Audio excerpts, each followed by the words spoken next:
What is going on, Herd? And welcome to another episode of Cover Lovers, where we get to talk about this week's incentives as well as store exclusives that were just announced. And with us, as always, we got Big Rob, and Mike Morello. Mike, how you doing this week? How you doing this Monday? I'm very, very good. I have a week of teaching back under my belt for the year, and just now it's clear sailing for the rest of the however many freaking weeks there are ahead of me. So, we hope, right?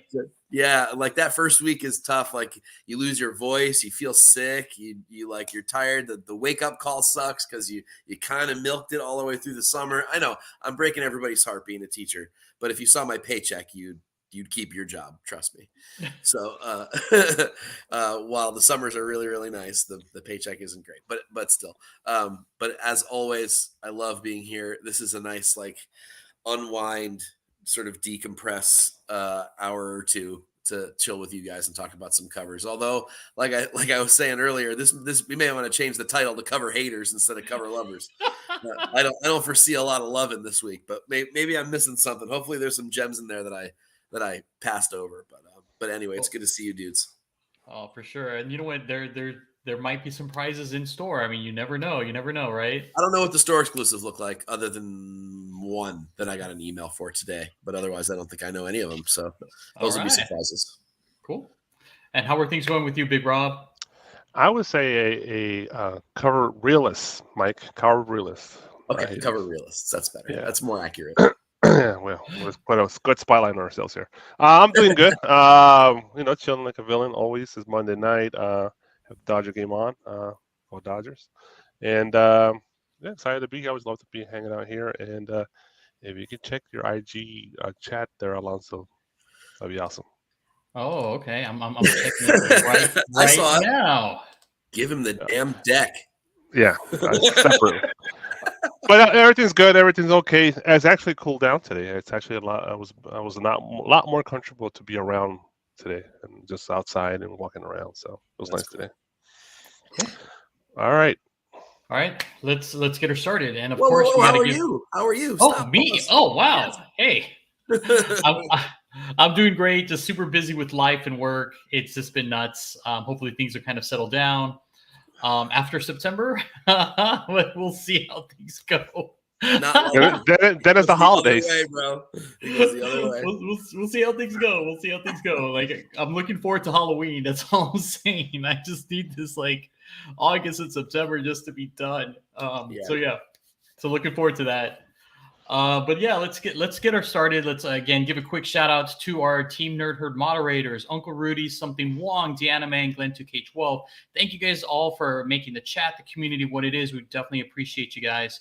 And then quick shout out to our DJ, Eddie, at Beats by Monster. Thank you so much for everything that you provided us. And then let's do a quick shout out with the chat.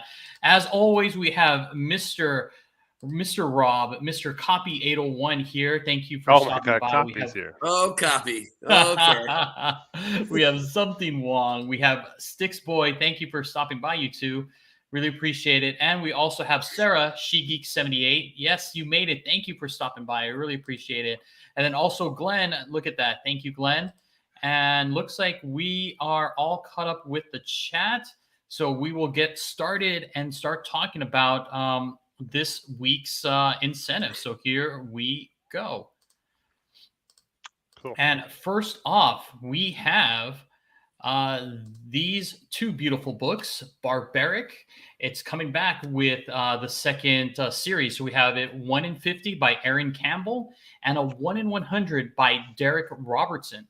So, Mike, what are your thoughts on this? I mean, just the covers. I mean, the what are you thinking? I had not seen these. These are interesting. That Robertson just looks like an A cover to me. I mean, a 1 in 100. I don't know that feels special to me in any way. I've heard good things about this series. I have not read it, but Vault seems to have good stuff. The Aaron Campbell, though, I kind of dig. It's different. It's creepy. It's gross. It's cool. Again, though, like, man, that is one high incentive. Who is ordering 50 or 100 copies of this book? I mean, I don't even know. My shops don't even order like 50 or 100 Saga or Monstrous, let alone, or even Something Is Killing the Children, let alone Barbaric. Midtown, maybe tops. Man, these are going to be super ghost. I mean, if these end up being anything, these two books would be worth a fortune eventually. But I mean, that's one hell of a crapshoot if you're going to spend ratio on these. To me, neither of these are worth their ratio prices. I might toss 10 or 15 bucks at the 1 in 50. And really, I don't really like the 1 in 100 as a ratio at all. It's kind of just an okay. I mean, I shouldn't say just okay. It's got really good inks, really good lines. It would be an excellent A cover, but it is certainly not an incentive cover to me. I like the yellowish orange though, I guess. They're okay. What about you, Big Rob? I guess in the same mood as Mike here. The incentive number does kill the art because it's just such a high price to have access to this art. I'm like, that kind of kills it off the bat. That's the art itself, very reminiscent to me of heavy metal art. Wow. Yeah, definitely. Yeah, it's just the vibe. It gives me that vibe of heavy metal when I see it. Maybe the 1 in 100 is a little more cartoonish than heavy metal typically will be, but still, it has that vibe of just nonsense, blood and guts, smash your head open with something kind of vibe to it. And the one on the left, it has that look. It almost looks like a Perillo in the way it's drawn. So I'm not trying to compare to Perillo, but it reminds me of him. So they're both cool, but the incentive just is too much. I agree with you. It's an A cover on the right, and the one on the left is a B cover. That's what it looks like to me, to be honest. But I don't know. Somebody will buy these things. Somebody's going to have them. Some crazy person for sure. But it's a pass, 100%. Nowhere around me, not even close. No one will even have the 1 in 50. I'd be surprised if anyone even ordered 20 copies of this around me. And you know what, though? It's a very popular series, Barbaric. I mean, it's about this kind of like a Conan type character that's essentially reformed. He has this axe that is bloodthirsty, so he needs to feed it. That's right. I remember this premise. It sounds cool, but at the end of the day, I'll just go read Conan. That is also true. That is also true. That's always the way I head with these things. I'm like, why do I need that reinvented for me? Conan's just fine, and I've got tons I've never read. So, you won his cousin, Bonin. There you go. All right. What about this one here? I mean, we kind of talked about it a bit, but this is Lady Hell #1. We have the 1 in 20 by Lucio Perillo and a 1 in 30 by Daniel Main. And I kind of wanted to use the same kind of hue to kind of keep them on par. Mike, I know you kind of brought this up in our chat. So what are you thinking? Okay, so these are obviously like hued versions of fully colored B covers or A covers. I actually like the Daniel Main, especially the color version of it this week. This is not my favorite Perillo in the world. I don't know what it is that he got wrong on this one, but it just doesn't do what Perillos normally do for me. It's not about the sexy thing. He can crush the female body all day, but this just doesn't quite do it for me. And it certainly doesn't do it for me in this mono hue blue. There's also like a sepia one. There's also like a negative variant one. Mm-hmm. One of them's a 1 in 10, one's a 1 in 15, one's a 1 in 21. I don't know what the numbers are. And then I think there's a virgin version of the color, and then there's the color trade dress, and it's dynamite. So it's nonsense. But there's something about the lines, and I love the sort of like Dance with Death kind of feel that the Daniel Main 1 in 30 has. Mm-hmm. And I kind of like it in the blue hue. Maybe even slightly better than the color version. I don't know why. And considering these usually sell pretty cheap if your shop actually gets them, if you could pick that up for 10, 15 bucks, I kind of like that one. It's got really cool lines, really crisp image. I just don't like the Perillo this time, which I know is really strange for me to say because I'm a Perillo homer, but something's wrong with it. Proportions are wrong. Like one of them squashed and the other one's too thin and sort of stretched out. And I don't know. I just don't love it. I could see that. I think it might be the leg. I think it's like a little weird. It's a little off right here in this. Yeah. It's like Perillo does his wrong impression of Linsner. Like if it were just a Linsner, I'd probably like it. But yeah, I mean, these are probably in the long run, these are probably both passes for me. But I don't mind the Daniel Main. I actually kind of like the lines and the crispness of the image. Cool. What about you, Big Rob? With Shiki, this is a meh. Nothing really catches my eye. I'm like, especially with Perillo standards are so high that if he doesn't draw something good, it's like something over the top good. If it's something basic like this for him, it's like whatever, dude. This is meh. So, yeah. Did Big Rob freeze? He might have. All right. I'm sort of surprised about the fact that the Perillo isn't better, considering this is a number 1. I'm back. Okay, you're back. There you go. Sorry, my damn thing cut out for a second. So yeah, I don't know. The art, nothing wrong with the art. The art's fine. Like, yeah, we could. I guess there's some proportional issues going on here and there. Maybe the girl around the main is a little too shiny for me, for my taste. A little Turkish oil back going on that. But and the bland background kills it to me for me as well. So it's okay. It's an okay, and that's why I get a meh out of me. So it's a pass for, especially for 1 in 20.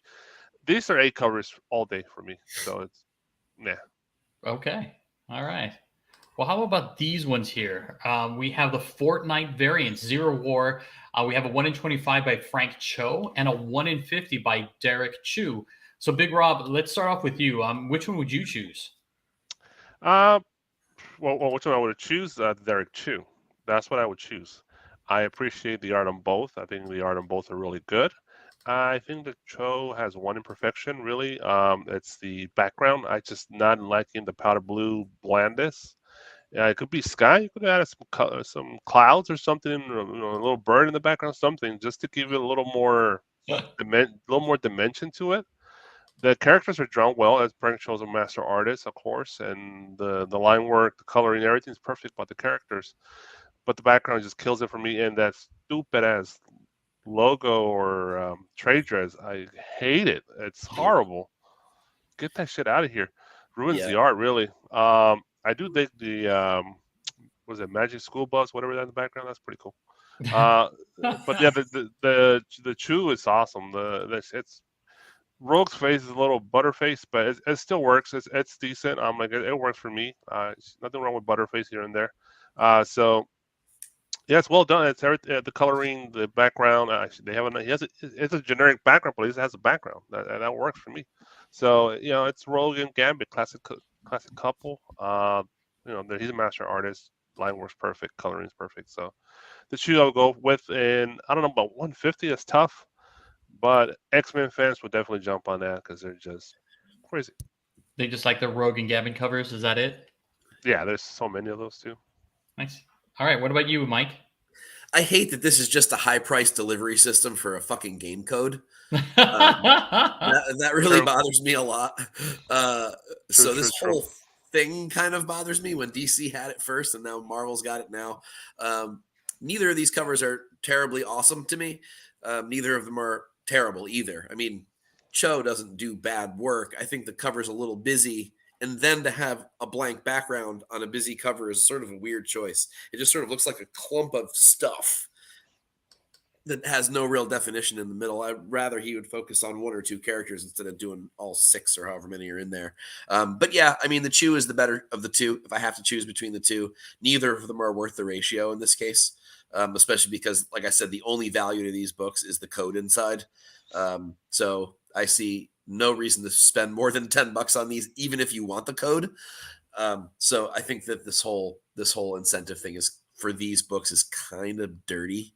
Because they know that shops are going to reach for higher numbers to get more people to come in to buy the books for the codes, and they may get the incentive and then overcharge for them. I don't know. I just have a problem with the whole concept of it in this particular case, especially considering neither of these covers really do it for me.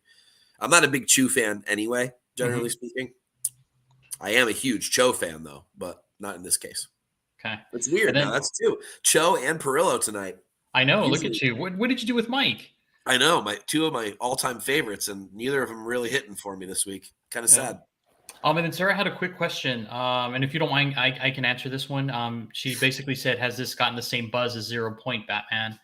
And to be honest with you, Sarah, it hasn't. I mean, I think the first series that came out with DC and Fortnite really took everybody by surprise. They didn't know all of this was going to happen. People didn't even know that codes were dropping on the back of these books or within these books. So that brought a lot of hype that long lines were out there. Go ahead, Big Rob. I don't even think this is the first series for Marvel and Fortnite. They've done a series before already. It's the second one, I think, yeah. Yeah. So it's not really special at this point, to be honest. So there you have it. I think the DC one was like the first to market. It caught everybody surprised. A lot of the shops kind of already know what's happening. So they ordered enough. So people might be tired of it. I think if you kind of think about it, I think like Batman really did have a lot of hype in it. All right. So let's get started with the next one. Here we go. Looking at The Mandalorian #2, we have a 1 in 25 by Salvador Larroca and 1 in 50 by Jim Chong. So Mike, which one would you choose? I really like the Chung, actually. I don't know. The Larroca looks like an interior panel to me. So that's kind of a pass in general. It's a cool moment, and he got the perspectives right on how big the Sandcrawler is and the whole thing, and I get what's going on there, but it just doesn't really do it for me. I think there's for a cover, I want the character to be a little bit more in the forefront than the vehicle. But I do get what he's trying to accomplish. Still, at the end of the day, it just kind of looks like a decent interior page to me. Whereas the Chung actually looks like a cover. It actually looks kind of like a store exclusive cover to me. It's sort of got that level. But again, a 1 in 50. Although that said, a lot of my shops will actually order 50 copies of this book.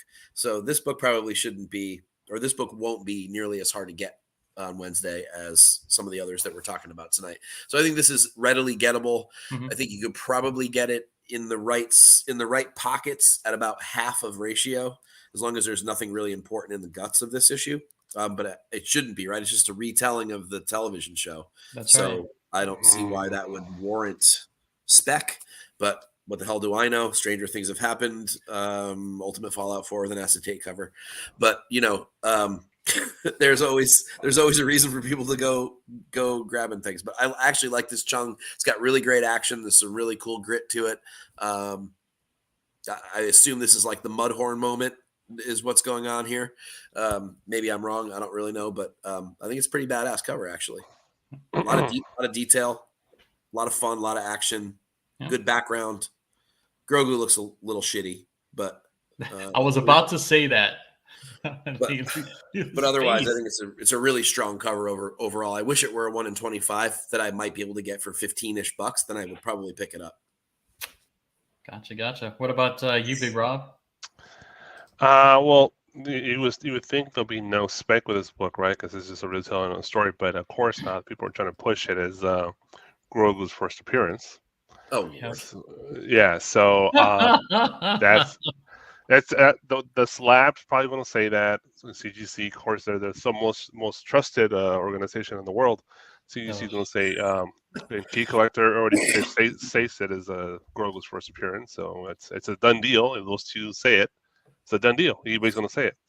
So Yeah, so there's that. So that will definitely make this book very sought after. They will print the shit out of this book. It's going to be highly overprinted. The 1 in 50 should not be difficult. I agree with Mike. I personally am going to wait a very long time, and then in the future I'll pick it up. Initially, I'm just picking up cover 8, which is, to me is the best cover art by of far. all, by far. That's the Carrie Andrews, right? Yeah, it's That thing's sick. just miles ahead of everybody else. I agree. And the art, the art, what's it called? The that little art Design piece variant, or not design, but the concept. no, concept art variant. Yeah. I think I want to collect those because I don't think going forward they're no longer 1 in 10s. They're just regular. They are just regulars now. Yep. Yeah, C variants. The first issue was, but going forward they're not. So I'm gonna just pick on the A covers and those variants, right? So as for the art for this, the 1 in 25, super generic, nothing really catchy. I have no interest, and I'm a big Star Wars fan. I have no interest in that. The Jim Chung, I see what you're talking about. It has a lot of aspects of it that makes it really enticing. But that face on Grogu it's like Archie Bunker as a fucking he looks It does horrible. look like Archie Bunker now that I look at it. Yes, and in the heat of the night, right? What's his name? Fucking same actor, right? So yeah, that's what he reminds me of when I see his face. Besides that, the rest of the art is fine, but it's a 1 in 50. For Star Wars books nowadays, I gotta really want it. It's a 1 in 50 because they're probably going to sell it to me for ratio, at least off the bat. If I wait and I'm patient, I know it's going to be $25 book eventually. But I can't believe I missed my opportunity to plug my own damn article. Duh. Oh, you want to try again? Yeah, I'm going to try again. Okay. So, guys, skip both of these, and you should just buy the A cover by Carrie Andrews because it blows both of these away. And hey, spoiler alert, it's the runner-up in Cover Fire this week, the article that I write for CBSI. And the only reason why it's the runner-up is because DC is re-releasing Sandman #1 facsimile, and that is the winner. So there's a big spoiler alert. Can't beat Dave McKean on Sandman #1. But if that Sandman weren't coming out, the Carrie Andrews, being serious now, that Carrie Andrews is the cover of the week for new art. Anyway, it's an awesome cover, and it blows both of these off the planet. JD agrees with you too. He's like, cover A for me. So there you go. Yeah, it really does. It's awesome. Sandman. And it's a really busy cover. It's surprising how awesome it is. I mean, it just shows how good Carrie Andrews is. There's a lot of stuff going on that A cover, but it doesn't feel like it. It's really, really good. Okay. So, all right. What about these design variants? We talk about design variants all the time. So we have X-Men #13 design variant by Pepe Larraz, 1 in 10. And then we have Edge of Spider-Verse #2 design variant by Zoe Thorogood. By my son. 1 in 10. Deo Morello. Oh, sorry. I actually know it's drawn. My 3-year-old thought my 3-year-old drew that. Sorry, my bad. No, I thought it was my Yorkie who drew that shit. So that is one of the worst covers I've seen in a long time. And I remember the Stan Sakai Wolverine. This is almost that almost gets to that. It's almost at that level. This level. Oh, this shit is horrible. She's so bad. She might be a lovely lady, the artist. She's really pretty. She might actually have good art out there, but this shit is horrible. It's so badly drawn. It's like the most amateur. I know I could draw better than this, and I am horrible at drawing. So it's like I'd rather just have a blank cover with the trade dress than that art. That's what I would rather have personally. I would want just a blank cover in the trade dress, and I could take it and I get somebody else. And let me try to draw something better. Yeah, and it would be a lot better. Yeah. So obviously that's gonna lose by miles. The Pepe Larraz, it's nothing special, nothing crazy, but it's pretty basic and it's an easy competition against Zoe. It's the winner. It's a design variant. We are all tired of these fucking design variants. Even I loved them in the beginning. Now I fucking hate them. I don't want nothing to do them really most of the time now. Firestar. Okay. Yeah, whatever. Okay, so yeah, your turn, Mike. Let's trash this shit. I mean, come on. I mean, if I have to choose, then I quit. Or whichever one I choose, I burn. I mean, they're both. And I like Pepe Larraz. Matter of fact, Larraz has one of my favorite covers from the last, say, 10 years. It's an X-23 It's one of those Young Guns covers where it's Virgin on the front. Mm-hmm. I love that cover. Larraz has some really good stuff, but and none of the pieces of art on that cover are bad. If they were blown up and bigger on the cover and in action, they'd actually be pretty good. But in this particular case, done this way in this terrible design variant thing, that who asked for this shit? Like, fans don't like it. Stop fucking making them. Nobody wants them. They don't even sell for ratio. They're like, they sell for cover price every time, no matter who's on the damn cover. The only one that has made any money is the damn Punchline one that DC had on whatever Batman number that was. Yeah, I have a couple of those. Yeah. Yep. Otherwise, I don't know any in the last however many years that have any fucking value. Stop making them, and certainly stop making them this ugly. Yeah. For God's sake, they're so bad. Oh man! All right. Hopefully this will be better. Here we go. We have a J Anacleto, 1/25 for Harley Quinn number 20, and it is a WTF. And I put WTF. That head. Yes, exactly. I mean, look at it. Like, it's like not part of her body. No, just floating out there in space. Yep. Here we go again. Another one of my favorite artists. I love Anacleto. I think he's really talented. But dude, I'm right there with you on the what the fuck. This is really not good. It's two pieces of art mashed together accidentally in a really bad angle. And it doesn't showcase any of the things that Anacleto is good at, which is all the detail that he puts into his really good covers. And you look back at some of his Red Sonias and some of the other stuff that he's done, his line detail and his textural detail is what makes him, stand apart from everybody else. And none of that's in this cover. This could be anybody. And that bothers me when there's at least the Cho that I didn't like a couple covers ago. I could still tell that was Frank Cho at the end of the day. Granted it's signed, but if it weren't signed, I wouldn't have any idea that this was Anacleto. Not in a million years. Yep, Harley looks like her head is from a Futurama episode. Yes, the head's in that jar. You just carry around. Yeah, this is a hard pass. This would be even a hard pass at cover price, let alone at 1/25. What about you, Big Rob? The only thing I want to say is this car would be better off if you just remove Harley and the other guy and the whole rope thing, and just leave the mallet just floating in space with the shuttle in the background. That would be great. That would be great. That would have been awesome. The caricature it's horrible. It looks like a fucking TV on her body, basically. That's what it looks like. You remember that old sci-fi film with the giant gorilla suit with the TV on the top with the antenna, rabbit ears? That's what it reminds me of, really. So it's like the character from Saga. What's the name of that character? Yes. Whatever, King Robot or President Robot or whatever the hell his name is. Yeah, it's just trash. Sorry. All right, and then we also have another WTF cover here. And it is for DC versus Vampires All Out War number 2 by James Stokoe, 1/25. And it is a WTF cover because the heck? What kind of goo is on Booster Gold? What is that? That's not the only thing wrong with this cover, Alonzo. You act like that's all that's wrong with it. It stands out at first. It's the first thing you see for sure. Rob, you go first on this one, bro. All right. Because I'm okay. So I'm from afar, and it's on my laptop screen. I swear when I first glanced at it, because this is the first time I'm seeing a lot of these covers.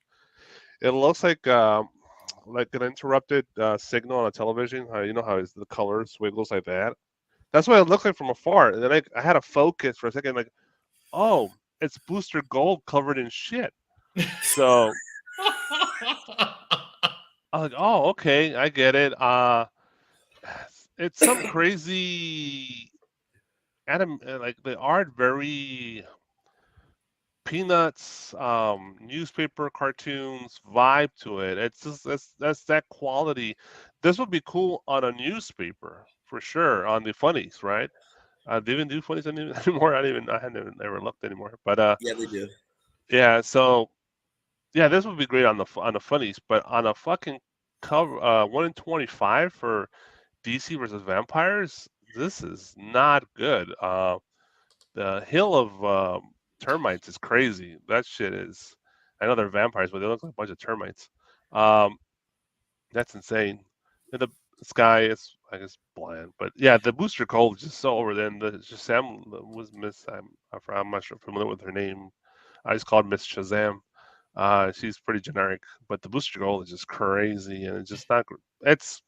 I understand what he was trying to do. It's just not well accomplished. So is it Mary Marvel? Is that who that's? Is that It what her is name Mary is? Marvel. All right, so Mary Yeah, Marvel. I mean, she's even worse. I mean, she's the worst part of the whole cover. He's But I covered mean, in shit. yeah, but I mean, You see that from Sam? at least the vampire yeah. termites look kind of cool.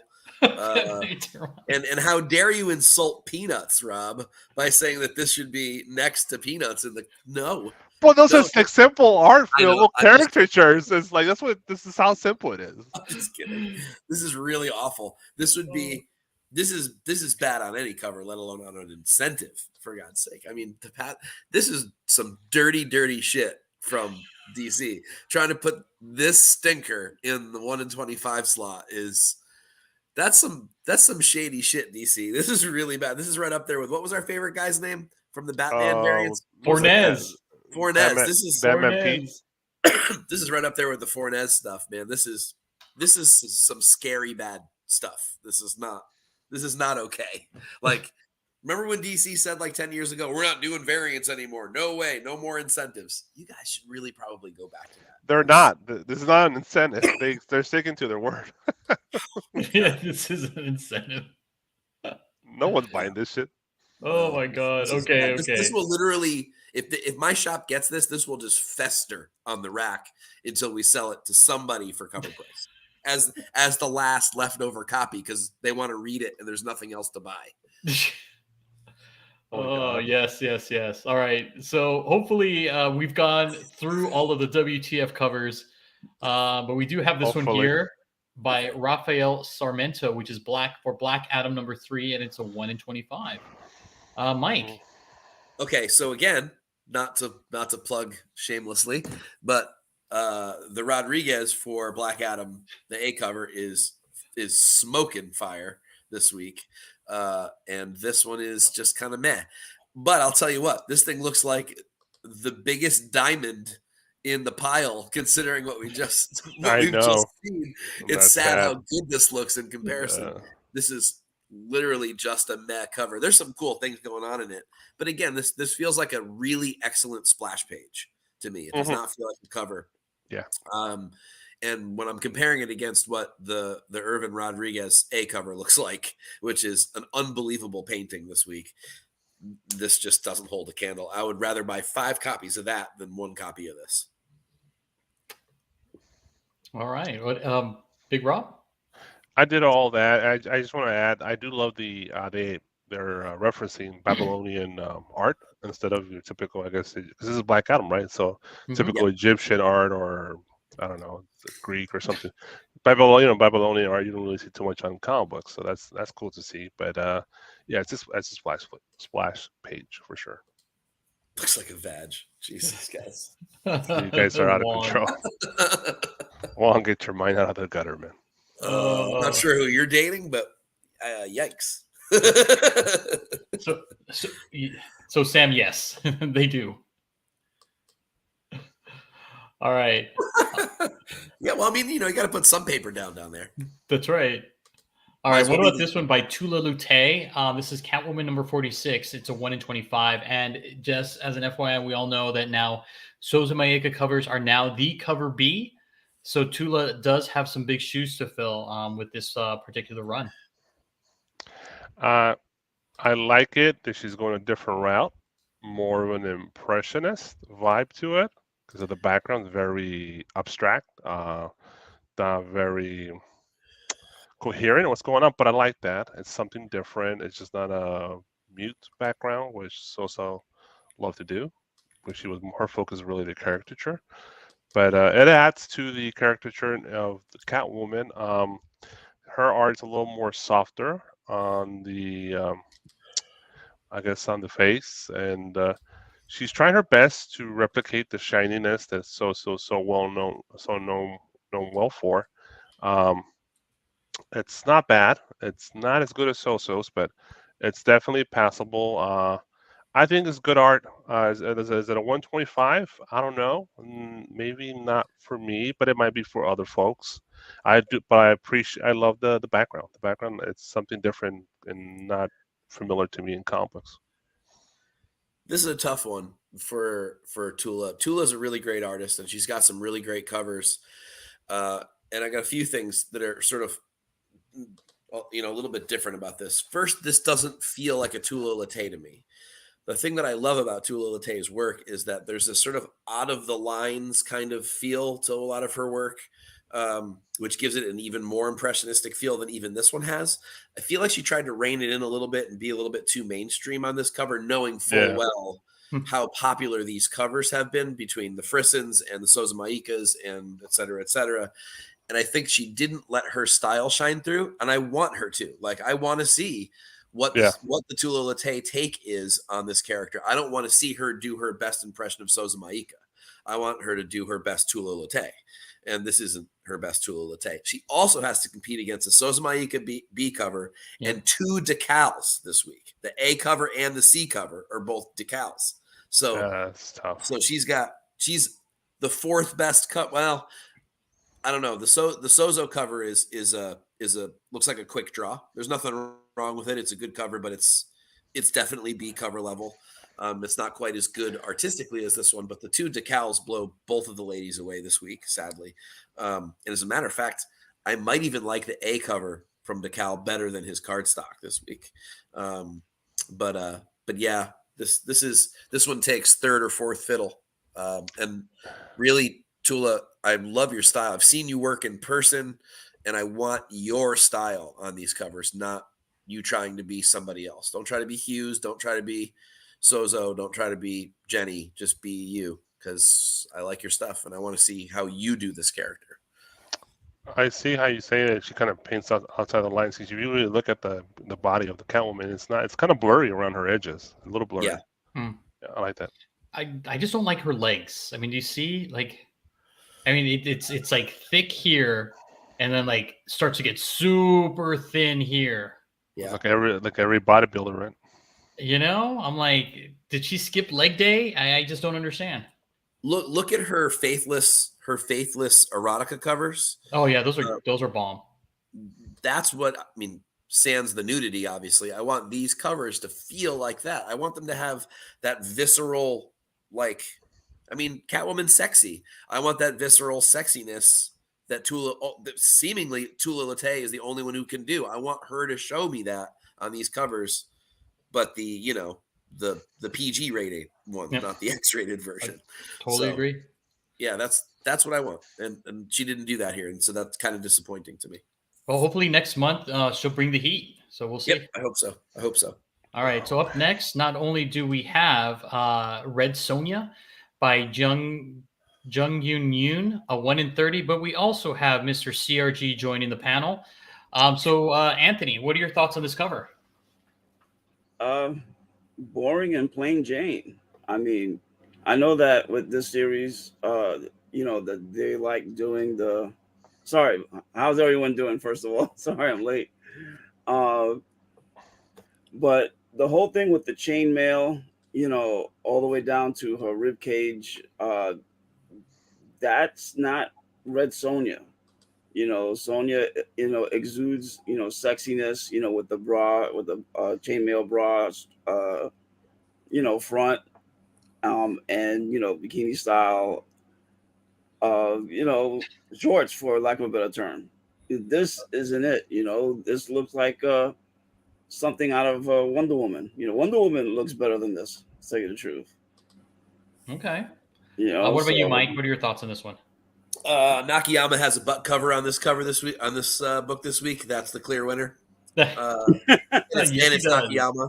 It's Nakayama, and it's a butt cover. It blows us away all day. There's nothing wrong with this cover. It's not a bad cover. It's just it's certainly not 1 in 30 worthy. I like the pose. It's done well proportionally, and at least there's a background, although it looks like it might be a photo retouched, possibly. I don't know. But either way, it's not a bad cover. But again, it looks like a really, really awesome interior panel instead of a cover. The Nakayama is the way to go. If this whole costume is your thing, if you like the sort of Barry Windsor Smith Red Sonja first costume thing with her full chainmail shirt and all that kind of thing, which is the one time where she did look like that, then cool. Then this is your book. This is the right look for you. But if you're with Anthony and you like the bikini version, then this clearly isn't for you. But yeah, I think if you're buying this book at all this week, you should be buying the Nakayama, which I believe there is a version of as well. I don't know if it's an incentive or if it's one of those $50 deals, but either way, the Nakayama is the way to go. And of course, I'm a sucker for a good butt cover. There you go. What about you, Big Rob? It's a cool cover of Tila. I like it.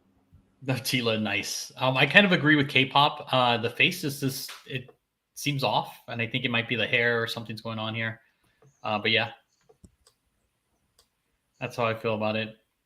And then moving on really quickly to this one right here, Jimmy's Little Bastards by John McCrea, and it's a 1 in 15. I know this is the first time you guys are seeing it, so soak it up. And Anthony, come on, man. What are your thoughts?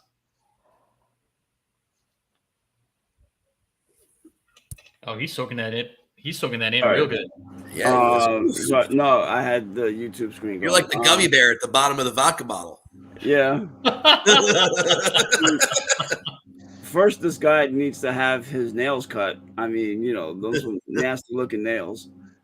I mean, it's an interesting cover. I mean, it reminds me of a cross between, the Brain and Monsieur Mala from DC Comics, I mean, it's all right. Does nothing for me, I mean, it has some nice details.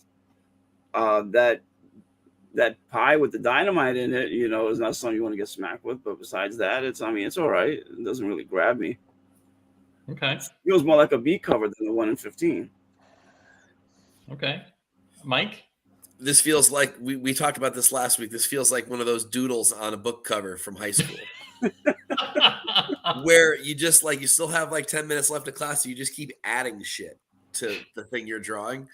It just kind of has that kind of feel to it, which is sort of fun, I guess. But man, not as an incentive comic book cover. I don't know. It's weird. Maybe I'm missing something, but it just sort of feels like a high school. Okay. And Big Rob?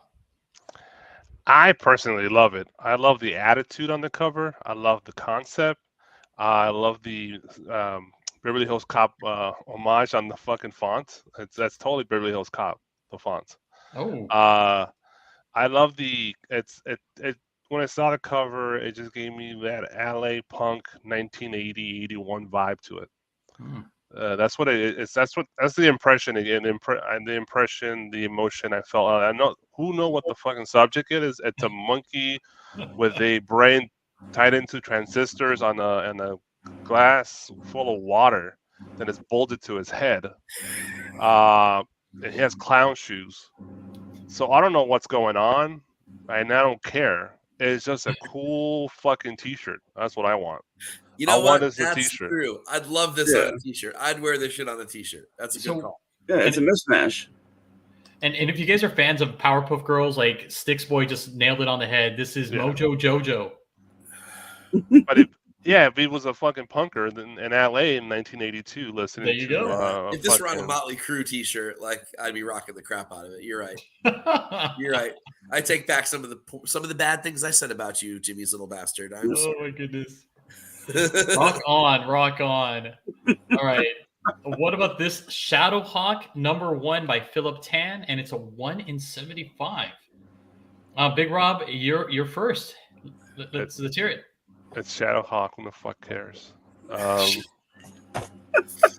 Honestly, I mean, he might have his own fans. I'm pretty sure he has fans, but I just don't care. I'm pretty sure the line works great, but I just don't care. It's a 1 in 75. No, sorry. I'd rather buy Mojo Jojo on crack than. Okay. Oh, Mr. Morello. It's He's shaking his head. Liefeld cashing in on a character again that since he can't create a new one, he's got to go back and recreate an old one, I guess.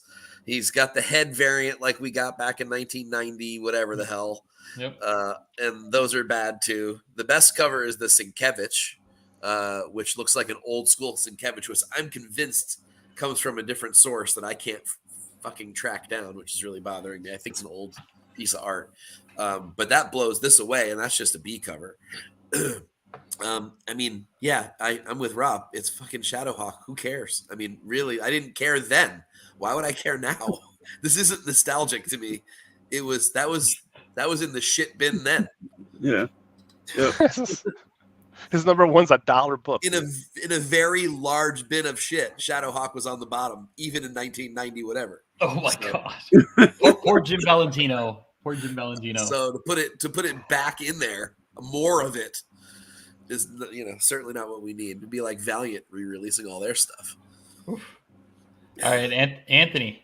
Yeah, I have to agree with them. I really can't understand why they're bringing back this character. I mean, it looks like a Wolverine reject, for crying out loud, you know? I mean, if you added claws to his hands, you would think it was Wolverine and not Shadowhawk, you know, and that's how useless this character is. Yeah. You know, his claim to fame was that he broke spines on criminals. That was it. Like, big whoop, you know. I mean, I would like that as a poster. I mean, I don't mind it. You know, the black and white I think looks pretty cool, you know, with the the white flames behind them. But besides that, as the character itself, it sucks. It's also his biceps are out of control, bro. How Yes, big? Yes. Jesus He's got the Christ. biceps of the Juggernaut on a 5'10" guy, you know. There you go. Welcome to the 90s, guys. Exactly. Yep. All right. I mean, at least the Sienkiewicz, while it still looks like a late 80s, early 90s cover, at least it's good at that. So, I'll take the Sienkiewicz. If I had to be forced, if someone made me take a copy of this home, it would only be the Sienkiewicz this week. Okay. All right. What about this one right here by Brian Boland? It is Batman One Bad Day, the Riddler #1. And this is a 1 in 100. This is crazy. Mike. Oh, God. I looked at, there's all three incentives for this. There's a 1 in 25, a 1 in 50, and a 1 in 100. When I looked at them today, I saw the 1 in 25 and I went, wow, that's bad. Surely the 1 in 50 is better. And I looked and that was worse. And I'm like, okay, surely the 1 in 100 by Brian Boland is going to be a good cover, right? It's got to be. It's Boland. No. The answer is still fucking no. All three of them all suck. They're all bad, and none of them are worth a single penny. I mean, maybe the lines on this originally were good, but it got colored like crap. I mean, it literally looks like someone colored it with Crayola markers. It's really not good. I'd like to see the original line work and see if at least Boland can redeems himself in my mind as the Brian Boland I know. But all three incentives, this one taking the cake as maybe the worst of the three. And that's saying something because they're all pretty bad. This isn't very good at all. Certainly not for $100 or whatever the hell they're selling for. You know what? I don't even know if they're selling for $100. Well, Midtown wanted $120 for it. So. Oh, Jesus. Oh, damn. You know what? It's people love Boland. That's why. I do too. And I would almost have blindly bought this if it were just solicited with no picture. I've been like 1 in 100 by Brian Boland on a Riddler cover all day. I'll take that shit. And then if I got this thing sent to me, I would have been so pissed. Oh my God. K-pop. Oh my. Ouch. Yeah, because is that supposed to be Boland's name there? Yeah, I think so, yeah. Damn, man. Oh my gosh. All right, Big Rob. The first thing I thought when I saw this, I thought of this guy. Remember the free money guy? Late night, you'll be half asleep, and you see this guy telling you, "Well, you get all this money from the government if you just fill up these paperwork." His name was Matthew Lesko, and he was basically the question mark guy. He wore a suit just like this, had kind of the same face as he's been drawn here. That's the first thing I thought when I saw that guy. If you look him up, he's Matthew Lesko on Google, and you remember those fucking commercials. Like late at night, you're half awake. You remember. Oh, I know the guy you're talking about. Yeah, Oh with the my big gosh. fat fucking book. Yeah, the government thing. Let's go. That guy. Yeah. I remember that. Yeah. That's right. him. That's It him. totally. Yeah, it reminds me. The way he drew his face, it reminds me of him. Yeah, this is a guy you definitely don't want to run into in the middle of the fucking night, right? He looks creepy as fuck. It's like, this guy's crazy. The actual execution of the art, it's okay. It's nothing crazy, nothing bad. It's okay, but it's just a crazy looking fucking dude for sure. Cheapest available copy is $130. Are Yeah, you kidding? Swear to I God. can see that. Not even worth half that. No, it's not. Yeah, it's just the art. It's maybe because it's Poland. It's bowling and it's the creepiness of the guy. I guess it fits the character that he's so fucking creepy and cringy that Sold it makes copies. sense. 127, 131, 192, 187. That's sold? Sold. Those are sold. Wow. It makes sense. It's Batman too, dude. It's Batman's fans are hardcore. Well, I guess this is because this is a one shot, and this is, I think, the first of a few one bad day stories, because I know there's one, I think, for the Penguin and one for the who else? But yeah, they're coming out with these one bad day things. So I guess because it's a one shot, they're trying to it's a cash grab, of course. Yeah, well, Batman is cash grab. Ooh, there is a really nice Jim Lee coming for the Penguin, though. There is. Yes. I already put in for I got the trade dress, Wow, but I know the Virgin's gonna probably sell out. Damn, now that one's gonna be cool. Yeah. Let's make sure we talk about that one. Not this week, though. That's a good cover. No, not this week. Not this week, though. Talk about taking everybody to line work school. Holy shit, that's good. Well, it's Jim Lee, Yeah, I know, but even for Jim Lee, this is good. That's saying something. Oops. Oh, okay. Whoa, All right. Hey. All right. What about this one right here by Alex Horley, a 1 in 25 for Avengers 1 million BC. Big Rob, you may go first. Oh, I've said this several times on this show in the past, I guess, almost a year at this point. This should be on the side of a van. This is what it reminds me of. It's just the art that should be on the side of a van from '85. Rock on. Yeah, it's, the art is great. The art is well executed. The line work is great. Proportions look fine. The coloring looks very stylish. It's little. It's, I guess he went for that. It's the coloring. It's kind of almost got a little blurry. So I think that was his aim. So it works. These characters are pretty gnarly. That Black Panther dude, it looks crazy as hell. But it's Avengers 1 million BC. Is anybody going to buy this? I don't know. Anthony is. Yep. So I know about this one. I'm going to buy this cover because I like this cover a lot. Yeah, I don't know if I'll buy the cover, but I'll definitely buy the first issue. Oh, the first issue. I think buying this cover is like if I had the money to buy this cover, I would definitely snatch it up. And Sam's gonna buy a van now. Just FYI, Big Rob. Yeah, you better put some rims on it too and some big old woofers. Yeah, And like it. Mike? I really like it. I mean, this is the guy, if you remember, that did the Jane Foster Thor cover that we really liked, that we thought looked a little Jusco-ish from a few weeks ago. This is the same artist. I'm kind of mad that it's an incentive. I wish this were on a regular cover, as I really like it. This kind of has that like 1987 Dungeons and Dragons hardcover picture feel to it, which I dig. And you're right, Rob. Those are the exact kinds of paintings that are on the sides of vans.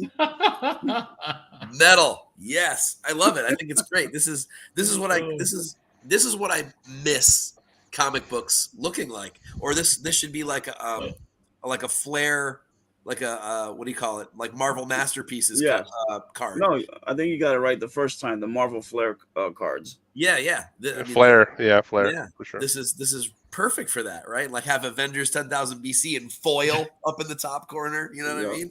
I don't know. I dig this. I really like it. I'm hoping I can get one for not $25. It'd be nice to pay like 10 or 15 for it, but I'm sure this is going to go for ratio. Yeah, maybe my shop will get it. It'll be right on the edge, but I really dig this guy's style. I'm looking forward to more stuff from him. This cover is really busy and it still looks good. So, yeah. And Anthony, anything to add? No, it's a fantastic cover. Definitely. If too bad this is going to be on paper. I mean, because if this was either on cardstock or something with better quality, it would look even better. You're right. Yeah. Nice. All right. It would look really good if what you do is like, so you put it on the regular paper and then you just put a clear acetate cover over the top. Oh, that's an idea. And it Do looks you have a looks staple? a lot I have better. some staplers. Yeah, right. And it has built-in air conditioning with 4 extra holes. That's right. That's right. All right. And then we have a 1 in 10 for Shirtless Bear Fighter 2, number 1 by Paulo Rivera. Mike. I love this cover. I really do. I love it. It looks like a pulp from like the 1930s, and that's exactly why I love it. And it's laid out just like one too. And I can't remember exactly which pulp had the trade dress that looked like that, but this is homaging something. I don't remember exactly what. Like men's something or other. Like I forget. I can find it, but I love it. I mean, the girl's beautiful. The dude is just crazy, shirt off, just super silly. I mean, it's not supposed to be taken seriously. This is complete farce, and I love it. I think it's really, really good. You got koala bears? Yes. Like what the hell? Like I realize he's shirtless bear fighter, and on all of his other covers, he's fighting like grizzlies and big black bears and stuff. But on this one, he's fighting koala bears, which is hysterical. Yeah. It's funny. It's really well done. The girl is beautiful. I really kind of want this cover. I'm kind of hoping I see this tomorrow, and I would pay every penny of $10 for it if I found it. Wow. This might be my favorite cover of the week, actually. Okay. Anthony? I was going to say, where are the grizzly bears, man? Because, I would picture something like that instead of, little koala bears. But no, beautiful cover, very detailed, very clean. I mean, this looks like it belongs as a movie poster. Yeah, I'm looking at eBay for one right now. It looks absolutely gorgeous, and Mike was right. It reminds me of those old Pulp Fiction type comics. From the 60s, they absolutely gorgeous. All right, Big Rob. Yeah, this is definitely the guy driving the van, right? And it's on shotgun is the fucking psycho monkey, right? That's who he is. I love the koala bears with the fucking boomerangs. That's dope. You see the boomerang around the dude's neck? He has one around his neck too. He's choking him out. He's choking the guy with the boomerang. Yep. So yeah, that's crazy. It's the art's beautiful. Paulo Rivera line work looks great. Whatever the color is he did a great job. I love the coloring on this book. It's really well done. I don't know. But the girl's hot as hell. I can't tell if the koala bear that's holding her thigh is laughing or smiling. He's happy. Well, he's smiling because he's looking up. He's happy. There's one on the other side that like drowning. You see the two hands out of the water. Yeah. He has one drowning right there. This is a crazy cover. It's brilliant. It's perfect as a 1 in 10. Awesome. Yeah, it doesn't take itself too seriously. I love it all around. Everything about this is great. But I think this would be even good as a 1 in 25. Yeah, you can do it. No more, no higher than that though. They'll be pushing it, yeah, but you can do it. All right, and then we have this Jenny Frizen for Heart Eyes, and it's number 1, and it's a 1 in 50. All right. Here we go, Mike. Oh, you're gonna start with me. I have to. I mean, you are a Frizen homer, so I am, and there's actually 2 other incentives of some sort. There's like a metallized version or something, and I forget what I saw today. Maybe a negative version or something like that. I don't know. This has sort of like standard stock Frissen written all over it, which is a shame. I love the octopus though, and all the detail in the little tentacles and the suckers or whatever the hell they call them. I'm sure they have a name. So there's some really great work here. This actually reminds me of earlier Jenny stuff from way back, like The Beauty and some of those books that she did for Image back in the early days before all of her Wonder Woman stuff. So I really like it. But it's certainly not 1 in 50 level to me. This feels a lot like if you had her Alice in Wonderland, her 8 billion genies, and this right next to it, and didn't have the trade dresses on them. I would challenge most non-hardcore fans to tell me which book was which. That's the problem I have with it. They're like almost colored exactly the same. They have a similar layout. Faces look kind of the same. None of them are bad. They're all good covers, but yeah, I don't know that this stands out enough as a 1 in 50 to be. I wish this were a B cover. I'd probably buy 2 copies of it because it's Jenny. But given that it's a 1 in 50, I am not going to pony up unless this thing is like an awesome book. Like if this is a great story. But yeah, it's just okay to me for Jenny. Not great. Yeah, I think a lot of people in the chat kind of agree with that statement there, Mike. I think Jenny also stepped on a big poo-poo because this is very hentai tentacle porn vibe to this whole cover. Ooh, that's true. Yeah, she jumped into a field that it's gonna get mocked pretty hard. I think that's the first thing I thought is this hentai. It gives me that vibe because there's the damn tentacles all over this girl's body, and she's like, oh. So yeah, it's a basic Jenny present. The art is basic, but yeah, I think she fucked up by doing tentacles on cover. All right, Anthony. Like the other guy said, it's okay. Not her best work. I mean, she's known for having a certain type of face with a certain color eyes, and that's how you know it's her work because that's just her staple. And I don't know if she's trying to break out of that a little bit because like the eyes do look a little different from a typical Jenny Frison. Yeah, the thing with the octopus, I was just quickly looking back and taking a look at the A and B covers. I mean, as far as the octopus goes, there's a lot more details on this, but the other covers look better. But otherwise, I mean, it's okay. It's not great, but it's okay. The pepperoni nipples thing, I can't. It's Lord Chucks. Blame him. Hysterical. Nothing wrong with pepperoni nipples. Oh man. Okay. And then I believe we are now all done with our incentives. So that does it for the week of or the day of August the 17th. But again, now we're headed to these store exclusives, and I guess I am very happy to see Anthony on the panel today because we got one of his favorite artists, if not his favorite, the favorite artist of Mr. CRG himself. That's coming up pretty soon on this one. But right now, I was going to say, it's not this one, right? No. It's coming. It's coming.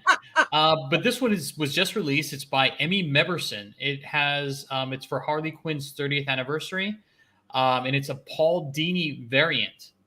You can find this one at Trinity Comics. I don't know what the LE is, but yeah, let's get her started. Mike. It's all Mike on this one. Get the fuck out of here, man. Yep. See you guys. Got to go. Bye. You don't want me to comment on this, do you really? Come on, this kid stuff. Look, I'm all in for like kiddiness, like having fun. But This is a regular mainstream Harley book. Like, what are we doing on this book? What is the identity crisis with Harley Quinn? For God's sake, yes, this should be a serious character. All of her books should have this like creepy quality to them. But also a little fun and a little like crazy sort of off the wall thing going on. But what is with all the kid stuff on here? I don't get the artists that they're choosing. I don't get the themes. I don't get drawing her like she's 12 or in this case 8 or whatever. Yeah, none of it makes any sense to me. This art on like Twig, sure, okay, I'm cool with that. But not on this, man. Like. This, I don't know. Not my Harley. # not my Harley. I mean, that's super dad level thing to say, but it's just, this just doesn't work for me. I'm being nicer than I normally would be about a cover like this because the art itself isn't bad for what it is if it were on a different book that was appropriate for this style. And this just isn't the right book for this style. And it looks like Ricardo here is it's 1,000 print run on this one. Which is untrue. On Trinity, I was gonna say, on Trinity, I 2,000 saw limited to 600 as far as the signed versions go. Okay, well there you go. There you go. Maybe they have some offset off on the 600? side. To Yeah, the signed versions, they probably have like 3,000 of these fuckers. Then. Yeah, there's 3,000 of them somewhere. I mean, of that's course. the deal. So I just really quickly, I know we're gonna move on to the next one, but I agree with Sarah. I think this is a cute cover. Yeah. So yeah, Mr. Harley. Yep, that's right. But let's move on to Anthony. Anthony, this is one of your favorite artists. What do you think of this particular store exclusive from 616, Antihero Gallery for Midnight Suns #1? It's good. You know, I mean, he's done a lot of these characters in the solo, you know, as a solo cover at one time or another. But it almost feels like he took each one and just blended them together, you know. Nice cover. It's typical Nakayama, you know, better than the what was it? The Zatanna cover that I saw a couple of days ago. You know, it's nice. I'm not one of his best ones in my opinion, but no, it's good. And it looks like K-pop agrees with you too. He's saying that looks like this cover, like you said, like there are individuals that they were taken from a solo. Yeah, exactly. Kind of put together. You know, like he's done one for Wolverine, he's done one for Ghostwriter, for Magic, for Blade. You know, and they look like he just took each one and put them together instead of actually redoing it. Okay. All right, Big Rob. I think he's homaging the cover, an old Midnight Suns cover. I've seen it before. I've seen this compositing before for the Midnight Suns. It's just, David Nakayama is one of the better artists we have out there, and for him, it's solid cover, nothing bad with it. It's just nothing to really grab you, nothing to really pull you in. The background's trash, really. The characters are well done because that's his art, but there's nothing there to make me say I need to buy this cover because it's fucking awesome. Yeah. But yeah, so actually, if you want to buy it, maybe just the trade dress because the trade dress is kind of cool with it, but the version's useless, honestly. Unless there's something big going on in this book, and I doubt it at this point with this particular team. So it's just a solid cover, but it's not worth paying $30, $40. What do you got to pay for it? Exactly. Just go buy an old David Nakayama cover. You know it's worth buying. Yeah. Okay. And Mike? I really want this to be a Magic only cover. It's not only the best piece on the cover in her own right, but that's just the cover I want. Like of what I'm looking at here, if it were just Magic on the cover by herself, I would want this cover. But as it is, it's too busy for me. Too much going on. No part of it is bad. It is, again, like we've all said, it's Nakayama, which it's even Nakayama on a bad day is better than most people on their good day. But it's still, it's too much going on. I really want this to be just a Magic cover, and if it were, I'd probably want it. So I agree with you. I feel like there's a lot of things wrong with this cover. So where is her rest of her body? I know, right? Yeah. And then Wolverine's leg. I mean, this column is only like this big. Like, where's his leg? Where, I mean, should he like hanging out? Yeah. It's probably like going backwards, right? That's and probably what's Nico standing on? Yeah. What is she standing on? Oh, she's probably standing on her like broom that she has, right? I thought she was flying or something. But then where is the broom? No, it's hidden by the hair, the flames. Yeah, well, maybe. I mean, it's a reach, right? But you know, a lot of it's a reach. Yeah. All right. What about this Nakayama that you kind of alluded to? And it's for Dark Crisis on Infinite Earths #4. You can find this in Unknown Comics, 616, and Antihero Gallery. Anthony. I for a Zatanna cover, I just don't like it. You know, the proportions are all wrong. Okay, that's not how she looks. You know, I mean, like Zatanna has the fishnet. You know, just as an FYI, this is her old school costume, right? Yeah, she did have this Yeah. costume for a while. So just so you know, right, Anthony? The Just so you 80s, know. I think. In the 80s, I think is when she had this costume. Maybe even in the late 70s. I forget. But yeah. Right. But there's a reason why they switched it out. That's not how she looks now. Now she, you know, like I said, with the fishnet stockings, you know, and you know, I mean, she has a top hat, but no really jacket that's that long. You know, I just don't like it. You know, and like I said, her proportions are wrong, in my opinion. To me, it's like David, like it's like he was trying to. Boobs are too small. I wasn't gonna go there, but I mean, they almost look too flat, you know, or I don't know. They're just smushed. Yes, it's just smushed. You know, and that's not how he draws them. You know, like I said, he's done so much better than this. Yeah. So. Okay. Yeah, now this one, I would have to. If I were to grade this, I would grade this as a D for him, and that's bad. Yeah, this is a big missed opportunity in my opinion. I think that I want if someone told me 2 months ago there's a David Nakayama Zatanna cover coming. Oh, I'd put money down.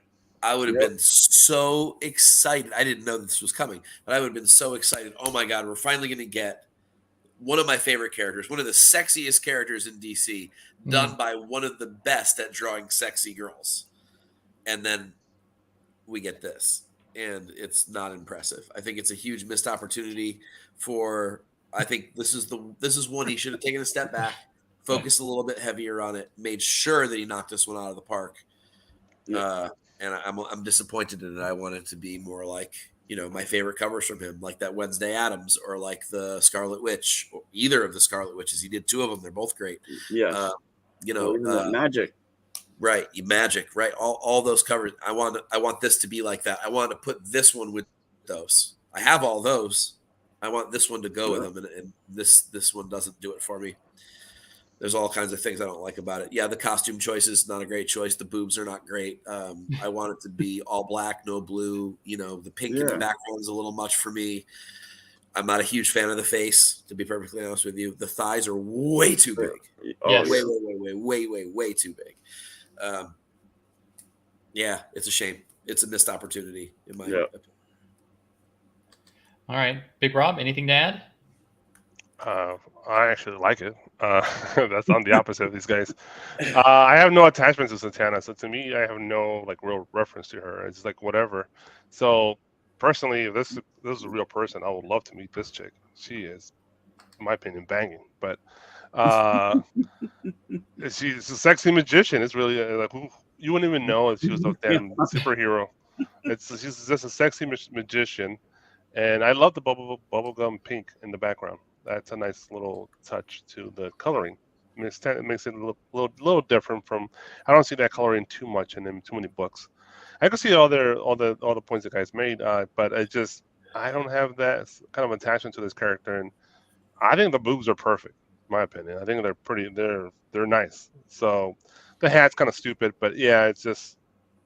I think she looks cool. I dig it personally. Well, am I going to buy it? No, but I don't mind it. So I just want to add that I dig the cover, or not the cover. I dig her the costume. I mean, we've seen a lot of the whole like, you know, the fishnet, the black I don't even know what corset, but I like this. Right. I like because it's kind of like old school and what she's kind of currently wearing. So I kind of dig it. But yeah, I think the proportions, I agree with Anthony and Mike. The proportions are just way off. The face, she kind of looks like the girl from Charmed. Yeah, I know what you're talking about. Right? It's the one after Shannon Doherty left and that the other girl. Oh, yeah. Yes. Marilyn Manson's. Yes. Yeah. Okay. Rose McGowan. Rose McGowan, Yeah, thank you. yeah. It looks exactly like her. I think she's sexy. She also does wear. She is for sure. But that's what the She face also reminds does me wear of. this costume in the short-lived Justice League Dark series. She had this on a lot as well. And Clayton Crane painted her with this on a few times too. So they've revisited this costume a few times in recent years. Yeah. The hips don't lie. Oh my goodness. All right. What about this one? This one is The Ugly by Shannon Meyer. This is a C2E2 variant. You can get this from Eastside Comics, Comic Mint, KRS, and Mutant Beaver. And again, this is for Harley Quinn 30th anniversary one shot. All right, we'll start off with Big Rob. The Ugly? Well, I want to hear your perspective. Why is this ugly? All right, so this is ugly because if you look at the face, it looks totally digital. It's very plasticky. Yeah. It doesn't look very organic or real. It just looks like it was just rendered on a computer and it wasn't rendered all the way. So it doesn't have that same kind of vibe that you would normally see from a Shannon Meyer cover. Plus, you're kind of, it's a floating torso. You don't have anything here, and then it's kind of weird that it looks like her proportions are a little weird. I feel like it just feels and looks just weird. Like it's not a real live person, So I just don't dig it. I just feel like this is just plastic, and I'm like, this is horrible. Because he could have done such a better job, especially for a one shot that's a 30th anniversary. I guess so. You're talking about more the execution, really. I guess of the actual the final product. Because I can see the rain making her look plastically, because it's a little too much like that shininess to her body and her face. It kind of makes her look like a doll. I agree. Right. Very porcelain looking. I totally agree with that. I wouldn't call it ugly. I think the line work itself is at least decent. I think better than decent. This is pretty much me. I think at least I speak for myself. We've been wanting more of a Harley Quinn, more of an adult-looking Harley Quinn, not a damn 12-year-old. I don't get the vibe for that, so I appreciate that.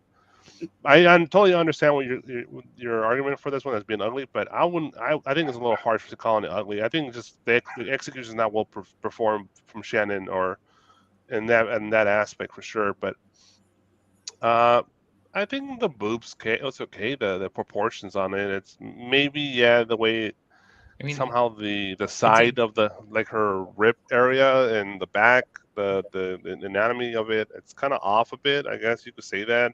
It almost sticks out too much. It's kind of weird, I guess. But there is girls like that out there in real life. You know what? I get Rob Liefeld Captain America vibes with the whole big giant weird thick chest kind of thing. But that's a little different though, because in my opinion, that's like the guys, because they're hyper masculine and they're just Yeah, and that's awkward. The way he's standing, I don't feel awkwardness to this at all. I just, but I see your argument on the proportion. It's just, I don't know. I personally think that at least a decent cover. I kind of like it. So okay, I'm sort of there too, and there's things that I kind of like about this overall. And honestly, the boobs are one of them. And here's why. No. And I mean this from an artistic standpoint, not from a sexual one. But so she's supposed to be wet. She's in the rain. And I love that. Think about a girl out in the rain with a tank top on that got wet, that would just be hanging there like that, kind of tugging down a little bit. Her back is arched, so the push out of her boobs makes sense. She's sticking out, yeah. They're not perfectly round fake boobs. They look like real boobs. I actually think that's one of the better parts of the cover, to be honest with you, from a realistic standpoint. Her hair actually looks wet to me. I do see what you're saying about the rendering, seemingly the rendering mistake on her skin tone. It seems like there's one step missing there, which I don't like. And I'm certainly not down with the floating torso in the same bust pose that we always seem to get from Shannon Meyer. But there are some things on this cover I really do like. And I certainly wouldn't call it the ugly. I wouldn't buy it, but there's some glimmers of some really smart choices on this cover that I like a lot. but it's missing enough that I don't like it overall. But it's got something. I would love to see a reworked version of this. Yeah, true. With a little bit more time put into it. And I agree with Rob. It's finally at least we get an adult Harley, and I have to at least give him a little bit of a round of applause for that. So definitely a mediocre cover overall, but some really cool, realistic choices that I appreciate on this cover. Okay, and Anthony. I gotta agree with both Rob and Mike. I definitely see where you're going with the porcelain / mannequin type look to the skin. I mean, because it definitely gives it more like you guys have said, a plasticky feel to it. But I like how like the you have the water coming down and you have the makeup smearing coming down the sides of her face a bit, along with the shadow from the light coming off on the side, and you see the shadow of her bangs along her cheeks. I like this. I like this quite a bit. And like I'm one of those like them. I kill for a woman Harley, not a teen Harley, because she's she's a psychiatrist, I mean, not not someone who's in high school. Okay. Right.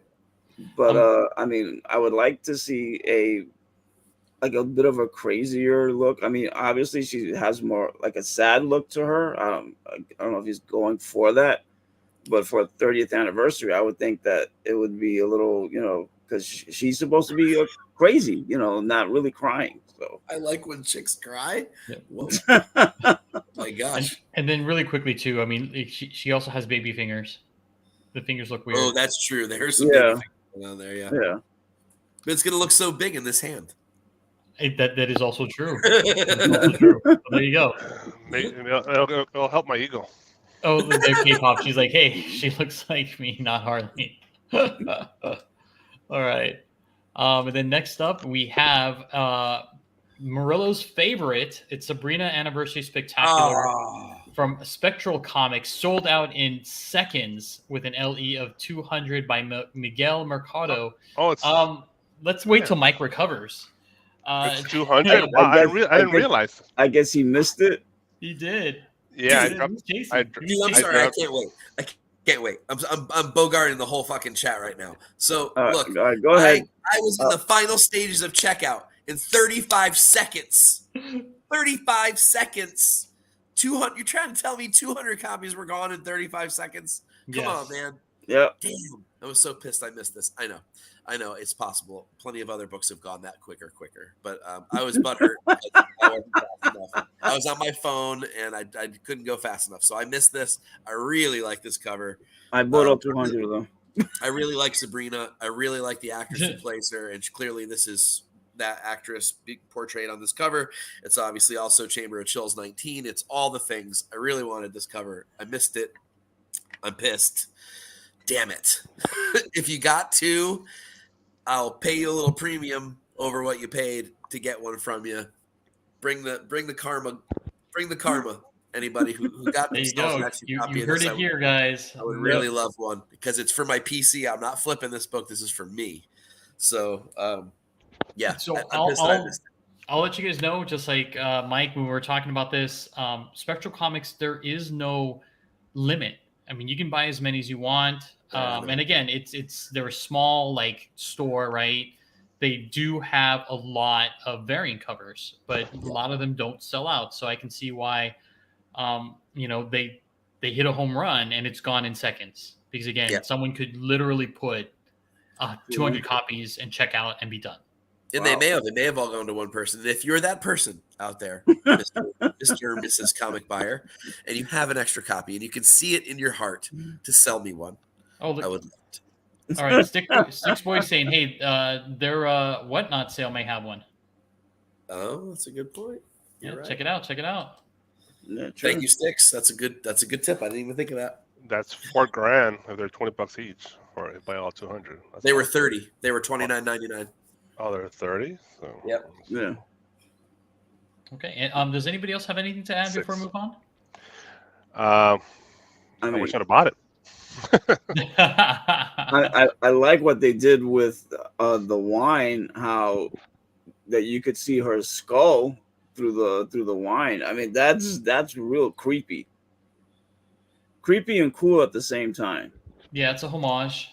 I'm surprised they haven't killed this homage to death. Like, no, I'm surprised how no one's really jumped on this homage more.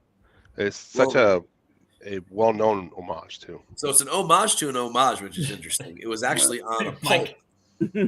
Sorry, don't worry, Mike. This It'll be an acetate with 2 safe.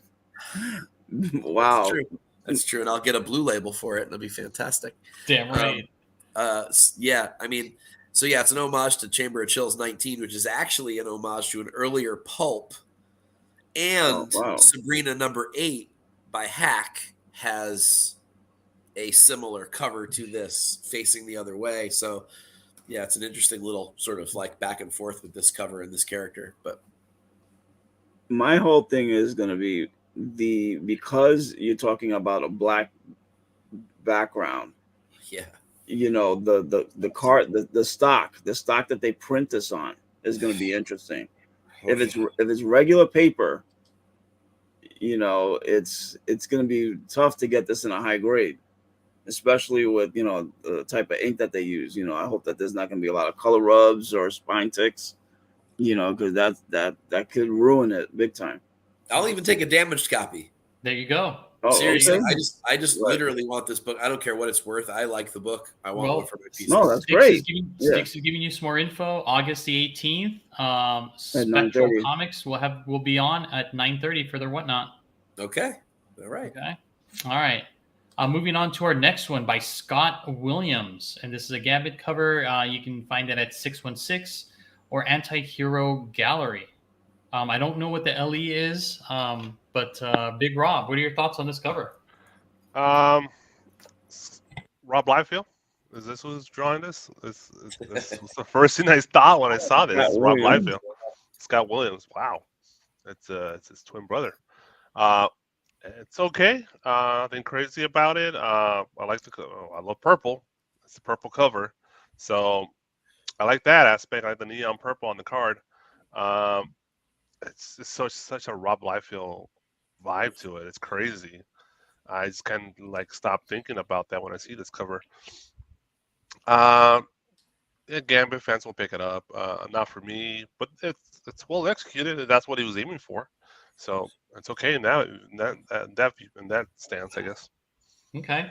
What about you, Anthony? It's all right. I mean, I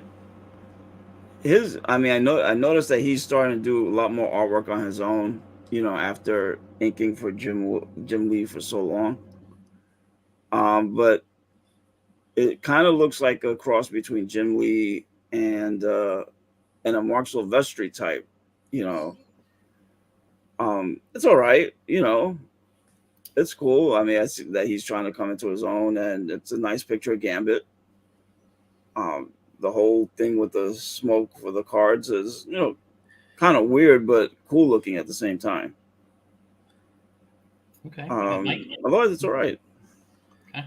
Yeah, it's just all right. I'm there with the just all right. I mean, I appreciate what Scott Williams has been or done for X-Men characters over the years, and it's hard to be mean about it. So there's nothing bad about the cover. It's just kind of meh to me. I feel like he could do a hell of a lot better.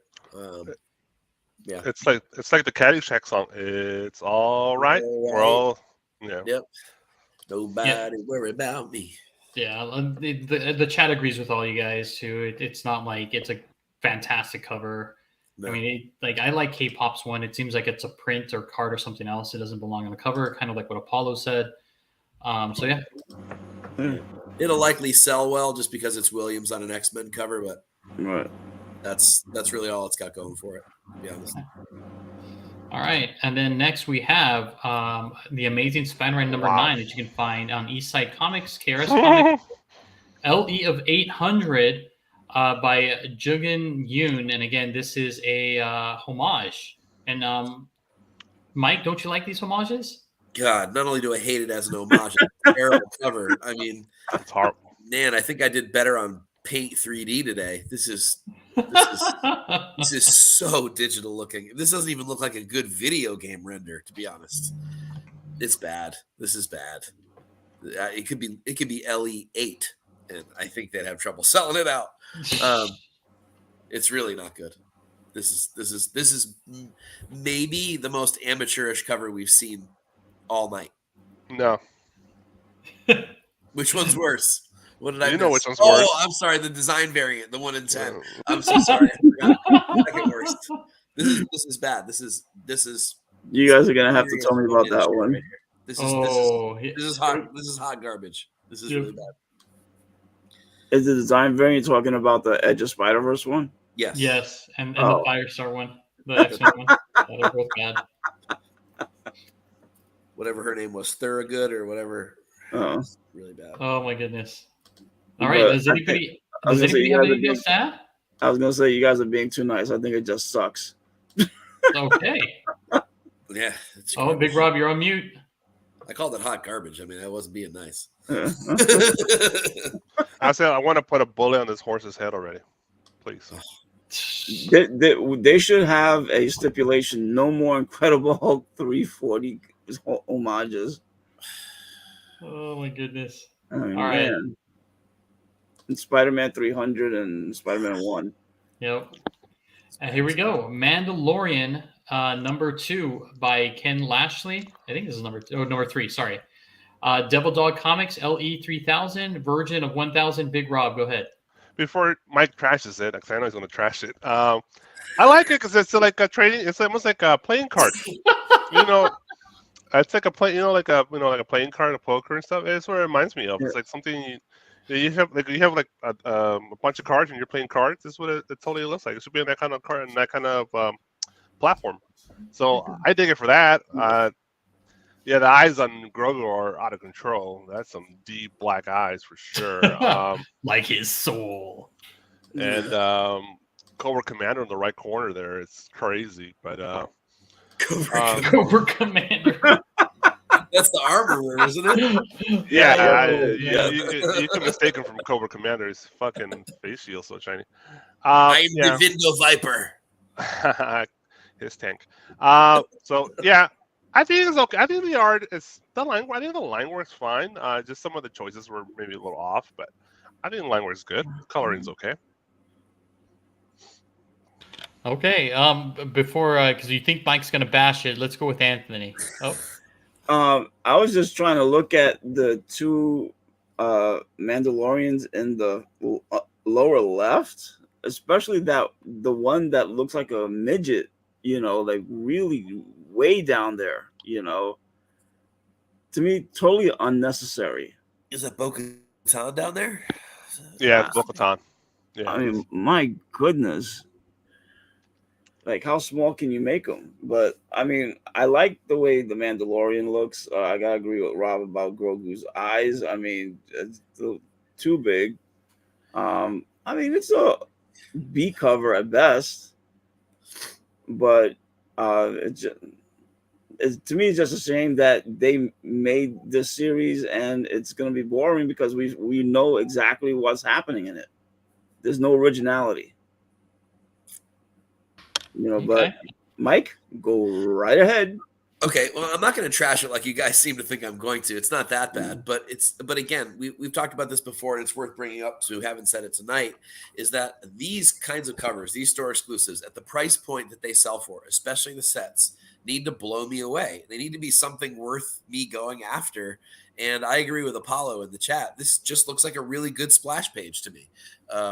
This sort of looks like maybe like title splash or the end splash or something like that, where we get the montage of all the characters, which is cool. And inside the book, this would be a great piece, but as a $45, $50, $55 set, no way, man. It's just not up to that level at all. I mean, it just doesn't do it for me. When I look back at the things that I have bought that are Star Wars related, like the Stephanie Hans that we all just got in the mail last week. It's really, really pretty, and it blew us all away when we saw it. We all jumped on it and bought one. There's a reason why we all bought that cover. Like, it was that good. It was that much better, and it felt right to spend that kind of money on that cover. This one doesn't feel like that to me, especially not with LEs, full LEs, 3,000, 1,000, and nothing special. Just a B cover splash page level piece of art that isn't bad, but certainly isn't $50 worthy. Not even close. I do like Apollo's comment right here. It says, I can't see any influence getting in line for this baby. But if you put 4 more holes in it, Apollo, they'll be lining up for days. That's right. And an acetate cover. Yeah. Man, that's not gonna go away anytime soon. No, well. Nope. They apparently have 2 more coming. Did you read the CGC thing? Yep, Deadpool and Ghostwriter. Yeah. Oh my god, man. They sold them under the table. They didn't sell them at BostonCon. Wow. No, because did you see that post? Oh, that you guys, we put it in our chat. They were literally a ghost town last weekend. All right. Yikes. And then we have this one by Sonja Matas from our friends at Bird City Comics and Devil Dog Comics. This is for Vampirilla. Big Rob. All right, Bird City. You brought us a good cover. This has been a rough day. So congratulations, Sonja. You survived Survivor. I love it. Usually I kill covers for blank backgrounds, but for some reason this one makes sense. I don't know if it's the haziness in the image, like almost like a fog type. Yeah. That helps the background. The body, the design, the line work on the body is perfect. It's great. I'm pretty sure there's imperfections in there, proportion issues, but it's from just looking at it with just quickly look at it, it looks great. The invisible hands choking her out, that's interesting, but it must make sense in the story somehow. So I love it. She's sexy, and that's what Vampirilla is supposed to be, a sexy vampire, and it's some sort of mystique to her. So I like it for what it is. Okay, Mike. I really love this cover. I like a lot of things about it. It's got some cool subtlety to it. I love that those hands are sort of coming out of the mist. It's done really well with a lot of subtlety. I like that they also bring pop to the cover, whereas everything else is kind of muted, sort of in that Frisson color style. That sort of I don't know how to describe it, but that sort of muted color palette, which I like. The lines, like Rob said, are great. The pose is great. Yes, thank you, Bird City and Devil Dog, for bringing us a home run in an otherwise scoreless game. This is lactose intolerant. Yeah, I really like it. I think this is an excellent cover. This is one of the better Vampirilla covers I've seen recently, and that's saying a lot. There's been some good ones. It's cool. It's different. It has a lot of the things I like stylistically. The hands are great, which is often done poorly. Yeah, just a really, really solid cover all around. I like it. All right, Sonja. That's right. All right, Anthony, close us down. Beautiful cover. Very sexy, very sensual. Not overly. And the way how the hands come from the from the back, and you really can't see anything there, but yet the haziness gives you almost like that illusion of movement. So it's a great picture. I mean, it would be nice as like 11 by 17 print or a nice poster. But I agree with them. Bird City Comics brought a great cover to the table. Cool. This, I think, is a new artist. I think I remember Laura telling us that this might be possibly the first work from this artist in the comic industry, which is pretty cool as well. A little added bonus. So, do we know what the LE is? I do not. 500. That seems like what I'd feel like it should be, but I don't know. Yeah, Bird City is usually 500 with her covers typically. So. Let me see. Does it say? Bird City Comics doesn't usually advertise their LE. That's true. Good point. Devil Dog might but I don't know. Yeah, it's not there. Okay, that doesn't matter. It's a great cover anyway. No, it is. It's a fantastic cover. All right. And thank you guys. So this brings us to Mr. Morello, Mike. Wow. Okay. So I spoiled half of my article this week, but Cover Fire drops tomorrow. Lots of great A-level covers / B-level covers that are just, cover price. That's what Cover Fire is. It's my article every week for non-incentives, non-exclusives over on CBSI, along with a lot of other free, great content from the other guys who really get you prepared for your LCS trip on Wednesdays or Tuesdays if you're a DC guy. Cover Tunes is finally back this week. Hooray! I literally pressed publish on it about 2 hours before this show, so it is ready to drop, and we are back. I won't spoil what it is. I guess we'll just wait. I'll just let you wait and see. But Cover Tunes is really just my my appreciation for cover art that doesn't really get a lot of love, and I just kind of want to bring back out into the forefront. So that's coming back. It's been on hiatus for about 2 months now, and due to my new little son, and we're back this Wednesday. So hit me up on Tuesday and on Wednesday. Drop me a comment. Let me know if you like them and what you want to see next time. For sure. So, and don't forget, you guys, if you have a copy of that Spectral Comics exclusive, definitely DM Mr. Morello at Morello Tunes, okay, on Instagram. Please. All right, and as for us, upcoming shows, Big Rob, what do we got on Thursday? Thursday, once again, it's Mundo Mail Call for Team Nerd Podcast. Join us. We will show our goodies for the week. I'll probably have a couple items. Pretty sure the fellas, you're not going to be around, right, Alonso? I might. It all depends. This was really fun last week, guys. I was on the show last week, and if you're not watching this show, you really should. I had a hell of a time. This was a ball. Thanks for asking me to do it last week. Well, but definitely glad that you came on the show and had a good time, Mike. Thanks. So yeah, Thursdays, 7 p.m. Pacific Standard Time and 10 p.m. East Coast. So join us. Okay. And then I don't believe we're going to be having a Toy Box show this Saturday. Not from me. I'm not producing one. Maybe if Steve and Jeff want to do something, but that's on their call. We'll figure this out. We'll announce it. We're doing it or not for sure. All right. Very cool. And then also, too, as the usual announcement, you guys don't forget, if you're at Bird City Comics, to get that particular Vampirilla exclusive, you can head over there to their site and you can save 10% by adding TNH10 as part of your coupon code. And again, that's TNH10 to save 10% on your entire order. And since they had the only good cover this week worth buying, you should probably use that this week. There you go. I like the monkey. No, I want that shirtless bear fighter. So there you go. The koalas. Yeah. So there's two covers worth buying this week. He did. That. All right, guys. Anthony, do you want to take us out? Sure. If you want to do it right, cover horrors for life. Woo.